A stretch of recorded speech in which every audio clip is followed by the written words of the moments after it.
Thanks for staying with us. So following the attack on the Kaduna-bound road and the insecurities on the train and in the northern part of the country, the Kaduna State Governor Nasir El-Rufai vowed to hire foreign mercenaries to fight against terrorists. He stated that 4 others of the 7 northwestern states, Katsina, Zamfara, Kebbi, Sokoto, may also join him to hire these foreign mercenaries if the federal government does not end the ongoing spate of terror attacks in the country. Now, some have agreed. A lot of EPC professionals, like I read in the papers today, had agreed with him. Others are objected, saying that this is not the right thing, that he doesn't have the right to do that, especially because security is something that comes from the central. That's the federal government's responsibility, not the responsibility of the state governors. But what are your thoughts on this? Has he reached the end of the road and he's saying he wants to get foreign mercenaries, or is that something that can be done? If you recall, even recently, the former president of Nigeria, Olusegun Obasanjo, have been having different talks in different places where he's been saying that we need to come to a round table and talk about this. ACF also said we need to do these Ramadan season, we need to pray for Nigeria. A lot of prayer has been done, a lot of talks have been done, a lot of discussions, but somebody is trying to take a decisive decision that, you know what, maybe we've done prayers. It's time for me to get foreign mercenaries to assist if our army is not going to do. What do you think about it? Do you agree with him? Or should we still begin to continue to pray and hope that the more meetings will come to reveal the answers on how to deal with the security? You can call us on 081-270-53687, 091-390-7694. You can also tweet to us at TVC Connect. Please hashtag your TVC so we can read your tweets. Nima, let me start with you. What are your thoughts on this? I mean, we understand security is in the purview of the central government. And for a state government to be this frustrated and to make this kind of pronouncement, what do you think? Is it right to do that, or should we still let the center handle this issue of security? So I remember when the school, I'm trying to remember which of the school now, the tertiary institution that was, the name of it, that was, attacked in Kaduna, and they had students kidnapped, and they were held for months, and it was a talk. So I have noticed that the governor of Kaduna State continued to take advantage of the situation in the state to become popular. That's basically what he does. Yes, that's what I think about it. I'm saying that with all sense of responsibility. Because at the end of his talk, some people's lives, children, are at risk. Now, an attack has happened on a train. And the practical thing is to work with those who have the exclusive reserve and security, to work with them if you must do anything, or call them out in the way you must. But to say that if they fail, you hire mercenaries as if the Constitution allows you, is to, of course, continue to talk with the bandits and keep an interaction with them that provokes a reaction where you really do not have the power, nor do you have the solution to do anything. So you don't want bandits to say, okay, because I have sat down and heard analysts talk about how the attack in Kaduna State is particularly because of the governor's stance against bandits. And so his continuous talk outside without action continues to provoke. We've seen Borno in the past. I always like to refer to the former governor of Borno State before, I think, Kashim Shettima, at the time, when his state was on fire like this. He would constantly come out. He would be at Aso Rock meeting with the then president continuously, till his state continued to get the assistance he needed as much as it was under his watch that a civilian JTF became a thing. So things were being done. So are you saying that the governor is one provoking these bandits to do what they're doing in the state? I have listened to it over the years. I'm coming to believe it now because this attack has happened.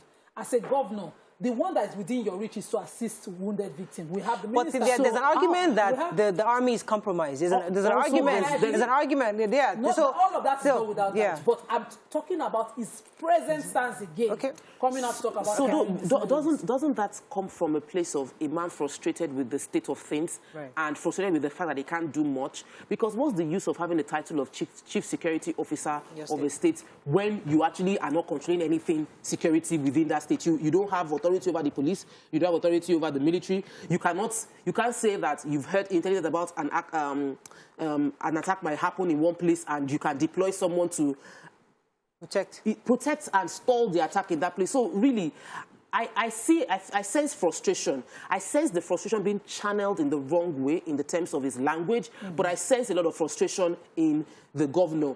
I feel that it might seem like you're saying things to protect your name so that they will say you did something, but it's more important for us to do something. But why do we assume he's trying to do that? What if he isn't just trying to prove a point? No, but what if he's just really frustrated? What he just said now, I feel he's really frustrated. Yeah. Because it is impossible for anybody to be in power and see things go so terrible and you will not feel angry. Absolutely.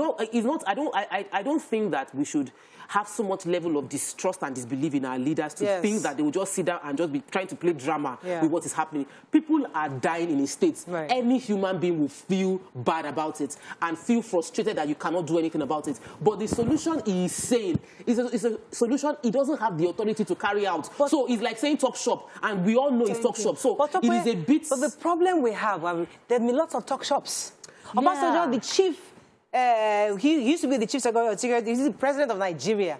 I've been to conferences where he has attended about at least 2, and I've seen in the papers. The only thing Baba says at the end, after all the speaking English, is we need to come to a round table and talk about it. That is really the summation. I still saw it in the papers today. Let's come around and see what we can find solutions. Everybody's talking about let us talk. ACF said let us be cautious, or let us use this Ramadan to pray. We've been doing those things. This man is saying, I am tired of all the above. Let us do something. Let us be decisive. But he cannot do it. He can't do it, which is the point. You cannot go to Aso Rock and have a meeting on the ideas that we think will solve this problem. But a governor will. If he wants to see the president, it will be arranged. I'm sure Gambari would love to arrange a meeting. I think he had a meeting on Friday.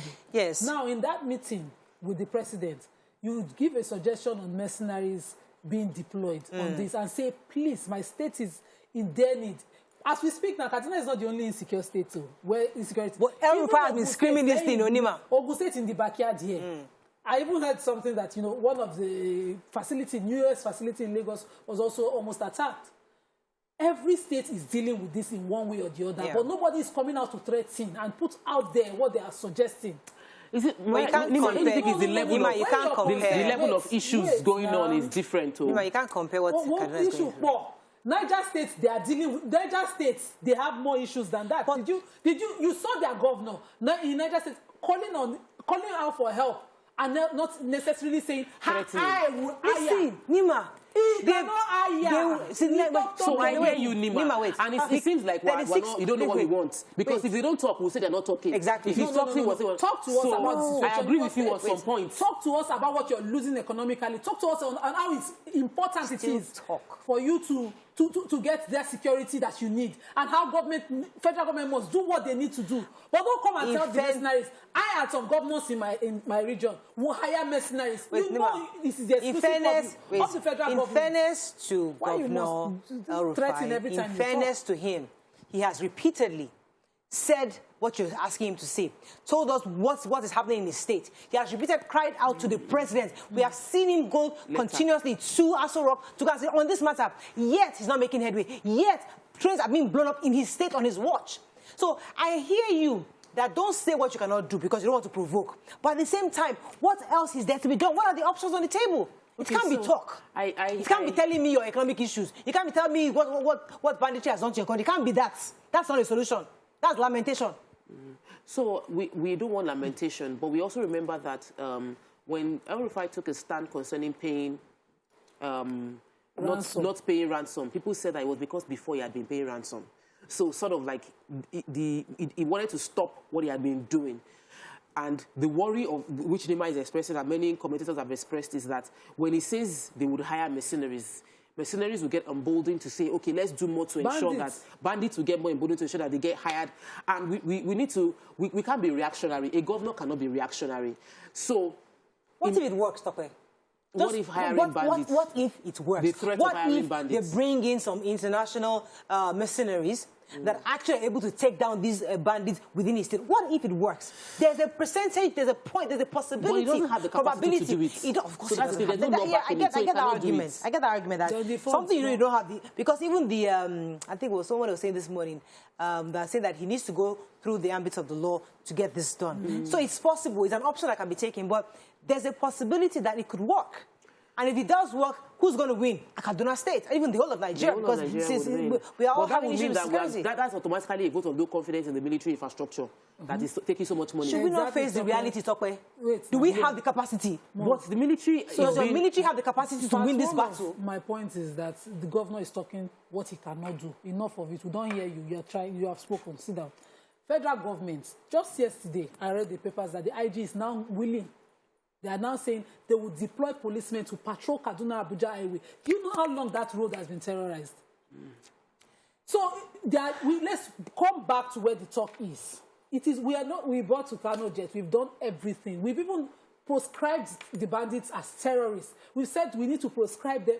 The will to do the right thing is what is missing on the federal government. So when we are finished with El-Rufai, we'll come to the people that we have problem with, the people who have the constitutional rights to provide security, who are willingly failing. Because now, you know, a chief imam was suspended. When you tell the president, Garba Shehu will leave what he should be doing and politicize and start responding on how PDP failed and how the president is doing. What is before your eyes? Okay, so I hear you. This is your 7th, going on 8 years. 2023 is already next door. And this is what you're failing at. Rather than respond every time, do the right thing. Break hands, break legs. But as a Nigerian citizen, wouldn't you want your government to accept and even accept the fact that, listen, I can't handle this anymore? Because I know there was a time they were trying at some point to actually bring in foreign mercenaries at the time, but I said it was too expensive to do. But the truth is that many have said our military is compromised. Even Tiwajan Danjuma said it. And you cannot trust the military man because obviously you bought to Kano Jet. For some reason, we're still not winning this battle. So something's happening. So I would rather trust international, somebody who is fresh, come in here to come and fight this battle for us. Because solution is a solution. If it's foreign mercenary you want to be, just solve the problem. So exactly. Here's the thing. Small talks. Let's talk. I'm tired of, I don't want to hear Garba Shehu. I don't even want to hear again. I'm tired of all the talk and lives lost every time. They talk too much. Okay. Do something. If you want to bring foreign mercenaries, in fact, go to another country and get their entire army to come and fight. Admit that your army cannot fight, but do something. Right. So here is my own worry. Is so that wait, pause. So you rather that statement come from the president, not from Buhari, not yes. Okay, because he can't do it. So maybe you think that they would have a meeting, and then from the meeting, they will come out and both of them would agree that this is what we're going to do. That's not what he's saying. The governor was threatening, so that wasn't an action. What I feel is, by the time, if we take the money to cost us to pay mercenaries and pump it into the military and ensure we follow through with that payment, because the military isn't as funded as they should be. Yes. That's the problem. We don't have enough military hands to solve the problem. So when we employ mercenaries, it's not like these people will come and do a magic. They will still need to bring in the right hands into the government, into the country. I strongly do not support mercenaries because I've seen the way that played out in Libya. I do not support mercenaries because we don't have the infrastructure to curtail the excesses when it happens. They've said many of the bandits we currently have were former paid mercenaries by some politicians, and that over time they couldn't sustain paying them. Now they've turned to mercenaries. So we've seen that if you cannot control something, the abuse would happen. So I'm not a supporter of mercenary. I am a believer in our own military and supporting our military. This is the same military that fought as ECOMOG. This is the military that fought Liberia. It's the same military at the bottom. If only we can ensure that we channel them strongly. Like, we're not doing the best that can be done with them. There's something wrong, Tope. Obviously. Nobody knows what it is. Even from the presidency, nobody, even I feel it's chief of army staff, the will. I'm not sure they understand the gravity of the problem. It's the will. I believe it is a will thing. It's a will thing. The real problem is the will. Because if you are willing, you will find a way to make it work. You're willing to squash bandits. You will do everything. Will. The will from the presidency, the will from our chief of army staff and all the heads of generals. Let me go on a break. When we come back, because this is just us talking from our own perspective on this matter. It would be great to hear Nigerians. What are your views on this declaration or this request by Governor El-Rufai of Kaduna State? And if we can bring in an expert at some point, it would be nice to hear how possible this is. Stay with us. We'll be right back.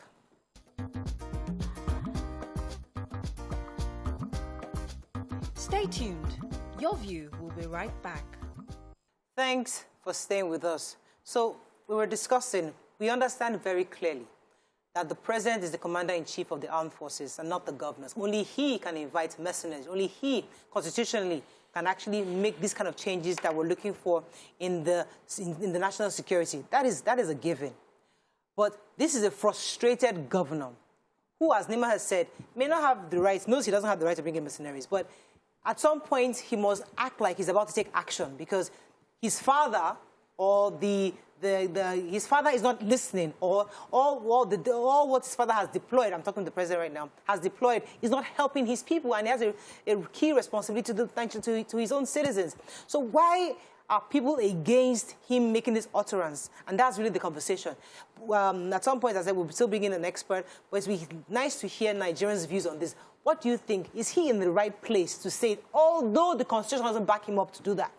But as a frustrated man of his state and the chief security officer of his state, is he right to make this declaration and insist on bringing international mercenaries to help his people? Let's take a few comments on social media. From YouTube. Adedotu says, until federal government puts out the names of the sponsors given to them by the UAE and the US, I doubt anything, if anything, will be done. Emu says, mercenaries are needed ASAP. Shortage of healthcare workers. The West is coming for mercenaries, doctors ASAP to save their people. Like, many things are going wrong, according to him. Aunt Nam says, mercenaries will refuse to leave and then run your country. There are millions of able-bodied men. Pay and equip them well. Let me take some on Twitter. Big Air, he said, didn't a former governor hire mercenaries and they became the bandits of today? Was El-Rufai not drag a former president over security in Nigeria?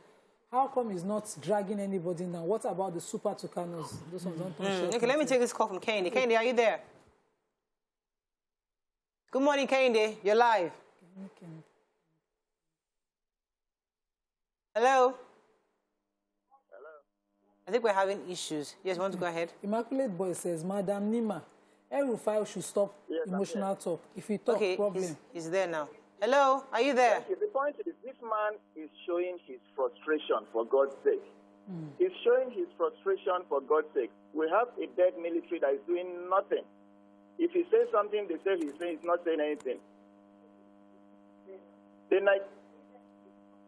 Yes, I'm here. Oh, no, you're listening to yourself. The Nigerian military has failed us completely. The man is showing his frustration. Okay, so you agree that the Nigerian military has failed Nigerian people, and this man is showing his frustration, asking for foreign mercenaries. Yes. So Immaculate Boy is agreeing with him. He says, you say you should stop being emotional. If he talks problem, if he doesn't wahala, how do we appease us? Now, my point is not that, he should not do something. My point is that he's not frustrated. Every single Nigerian is frustrated right now with the security issues and the very consequent other attendant consequences of insecurity in the country, food prices and all of that. So people are tired, really. But we are talking from the places where we can talk. As a governor, threats are not what we need from you. In Borno State, the present governor, when he got frustrated, left his comfort into the battle. He went to the regions that were constantly attacked. Does El-Rufai travel to Abuja, Kaduna? He goes with a plane to Aso Rock and talks to the president in the comfort. You don't know that, so don't say what you don't know. But they never attack him. We know that they attacked the governor of Borno State. We know that his entourage was shot at. The governor of Benue State was attacked in his own state. Niger State is dealing with it. Nobody is threatening the bandits. They are facing the issues head on as much as they can. You see, that threat is where I have a problem. We've continued to see El-Rufai's talks be reacted to by bandits. That's a fact. Follow the history. He talks, I will not pay ransom. They go pick up children in school. Eventually, ransom was paid. He talks, he does, they go, you see, action. So let's talk. Okay, let me take this call from Yakub. Yakub, are you there? Let's talk, please. Hello, good morning. Good morning. You're live. Go ahead, Hello, please. Mariah, good morning. Yes. Good morning, Sister Nima, Ramadan Kareem. Hello. And then Mama Abedi, good morning. I don't know, maybe you are hearing me because I hardly hear. It's not very loud, but go ahead. Hello. Thank you. It's a bit louder now. Hello. Yes, sir. Hello. We can hear you. Go ahead. We can hear you. Okay. Thank you very much. I think I quite agree with Governor El-Rufai, and then I have my reason for agreeing with him. I think we have been fighting this war for a long period of time now. Without this machinery of the team, we have not win the war. And then somebody is frustrating, and then coming out to tell us that if care is not taken, it's going to hire machinery. If it is that hiring of machinery will make us to win this war, why not? Why not do that? We bought Super Tucano, we bought all those hard weapons that we need to win the war. I watch Babajide Otitoloju every day.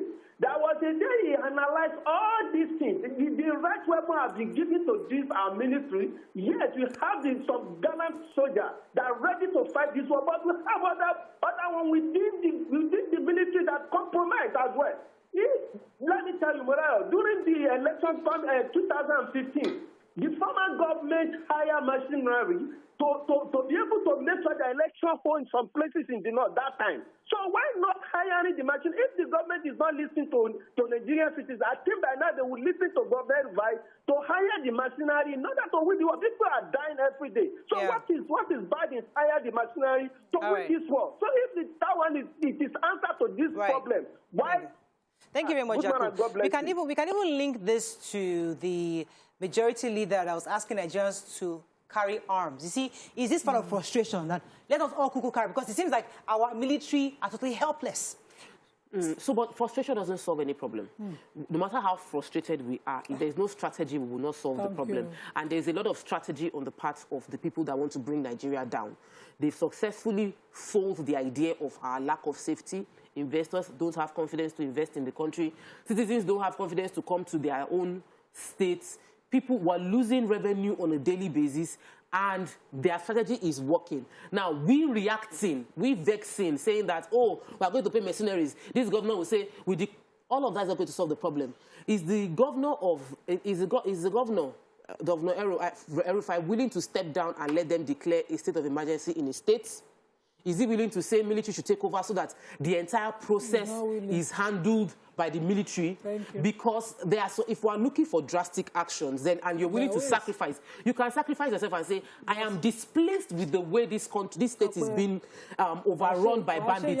I am willing to step down as a governor. Let's have the military take over so that, in all fairness, we know that he has done his best. The states that declared a state of emergency, what states are they in right now? We'll come to that in a second. Hassan, are you there? Let me take this call. Emergency under this administration. Good morning. Yes, you're live. Go ahead, please. Yes, point of correction to Luna. You see, Erufai has been traveling on that stretch of road from Kaduna to Abuja, for your own information. I'm aware of this. And there was even a day he packed with his convoy, you understand, to chase bandits into the bush, for your own information. And let me tell you, why? Look, I disagree with Erufai in some instances, but you see on this issue, I agree with him 100%. In the sense that these guys are after coercing him to the extent of him surrendering the budget of the whole state to them. And he should not give himself away to blackmail of those guys.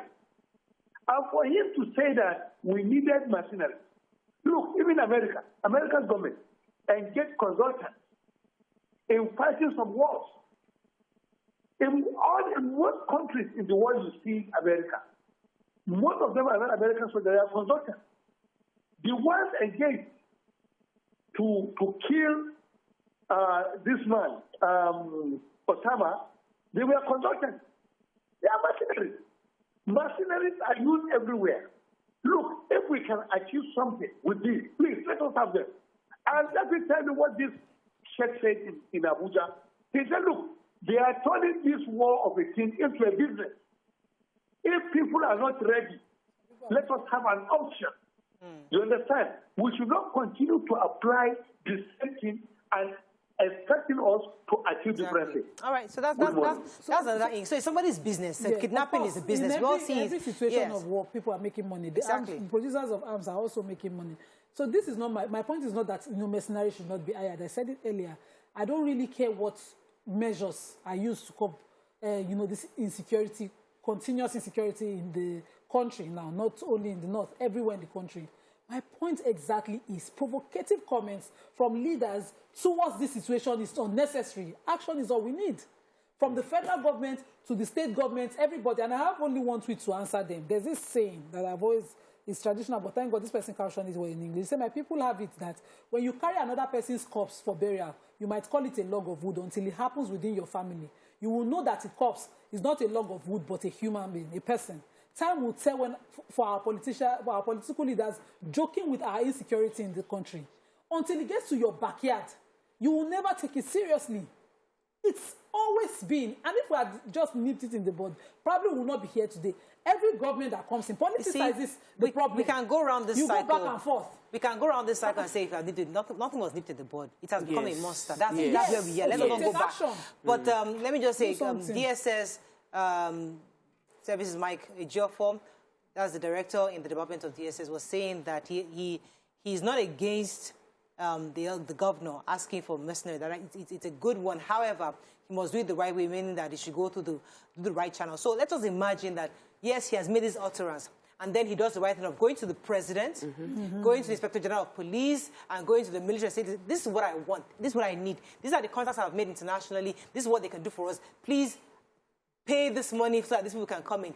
If he does that, is that okay with you? He's still solving the problem, because what we are seeing is, I don't want us to condemn him because he's El-Rufai, because I know there are a lot of issues. Don't give strategy now. Sorry, Tope. That's what he wants to do. Does he have to announce it?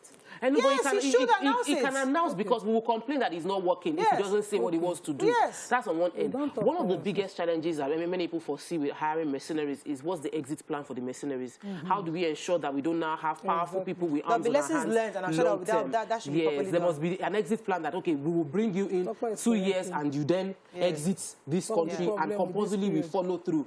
But more importantly, I feel that the JTF solution was very effective by those that deployed that system. We could find a joint task force where we have local hunters, people who understand the terrain, who feel the impact, who've lost someone and will be willing to support our military in fighting the bandits and the insecurity situations we have on ground. All right, so this, as I said earlier, we're just really expressing our thoughts on the governor's utterances, what we think about it.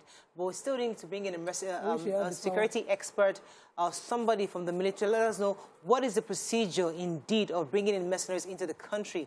What needs to be done? What needs to be placed? How much could it possibly cost? These are important questions and vital questions that we need to discuss at some point. But we have to go on a break now. When we come back, move on to another topic. Stay with us. We'll be right back.